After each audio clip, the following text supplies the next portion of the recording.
अस्सलाम वालेकुम फ्रेंड्स, मैं हूं नवीद अख्तर हाशमी और जैसा कि ज़ौक टीवी पे हमारी काम की बात जारी है तो आज नई किस्त लेके हाजिर हुआ हूं। मगर एक लाइन में इंट्रोडक्शन देता चलूंगा कि काम की बात एक्चुअली है क्या। काम की बात वही है जो हमने कहीं से पढ़ी है, कहीं देखी है, कहीं से सुनी है, या वो किसी की आप बीती है या वो हमारी आप बीती है। तो अब चलते हैं काम की बात की तरफ।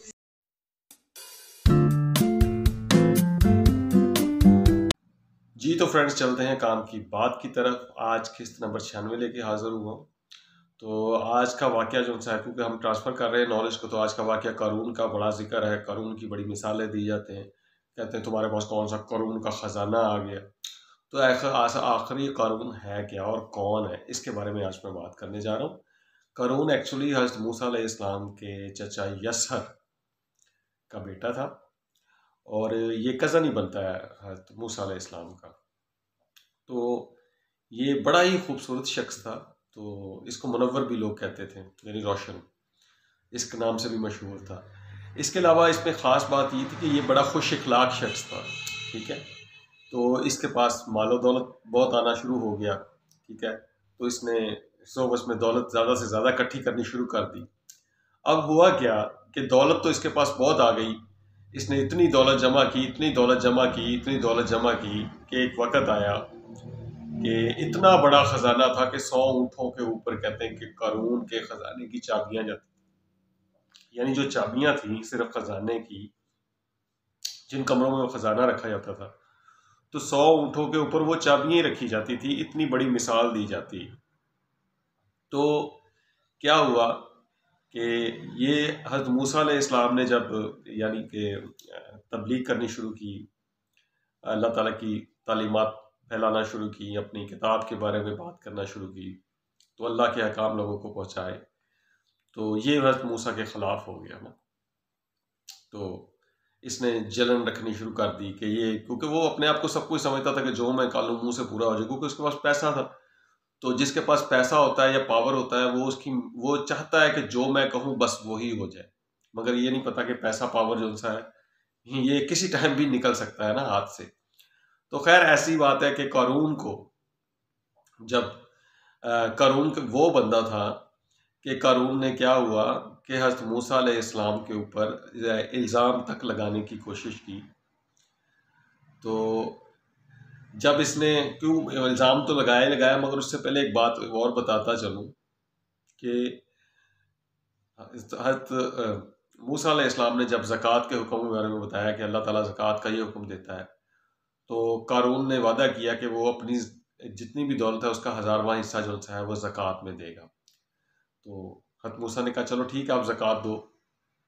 मगर जब उसने 1000वां हिस्सा भी गिना तो वो भी इतनी ज़्यादा दौलत बनती थी कि कोई आम बंदा उतनी जमा नहीं कर सकता, क्योंकि दौलत थी बहुत। तो फिर उसने वो भी देने से इनकार कर दिया ना, तो मुखालफ हो गया। हत्ता कि उसने एक औरत को तैयार किया, उसको पैसा लगाया, उससे कहा कि तुम हज़रत मूसा अलैहिस्सलाम पे बदकारी का इल्ज़ाम लगा दो कि इसने मेरे साथ बदकारी की है, बुरा अमल किया है। तो हज़रत मूसा अलैहिस्सलाम एक दफ़ा तबलीग कर रहे थे, तो वहाँ पे आके कारून ने कहा कि तुमने फ़लानी औरत के साथ बदकारी की है, ताकि लोगों में उसे डिग्रेड कर सके। बहुत सारे लोग सुन रहे थे।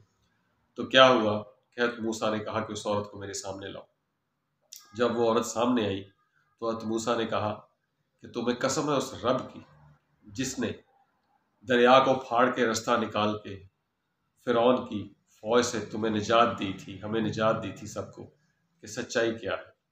तो उस औरत ने कांपने लगी। उस औरत ने कहा कि मुझे कारून ने पैसा लगा के आमादा किया था कि मैं आप पे इल्ज़ाम लगाऊं, आप बेगुनाह हैं, आप ऐसे नहीं हैं।